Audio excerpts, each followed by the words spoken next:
acte. Et on revient sur les contours de ceci avec vous, Kouetou.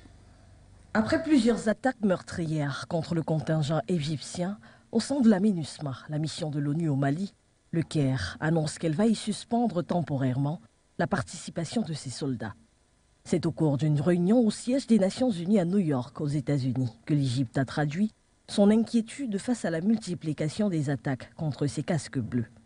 Avec 1035 militaires déployés au Mali sur un total de 12 261 casques bleus, l'Égypte représente l'un des contingents les plus représentés et déplore 7 casques bleus égyptiens tués au Mali depuis le début de l'année 2022. La MINUSMA, créée en 2013 pour soutenir le processus politique malien, est la mission de maintien de la paix de l'ONU, ayant subi le plus de pertes humaines, soit environ 177 casques bleus.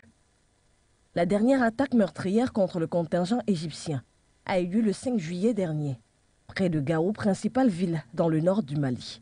2 casques bleus égyptiens y avaient été tués et 5 autres grièvement blessés. Le choix du retrait des troupes égyptiennes de la MINUSMA se justifie aussi par le départ de l'opération militaire française Barkhane au Mali. Avant que de se rétracter, l'Allemagne avait elle également en début d'année envisagé retirer ses troupes de la MINUSMA.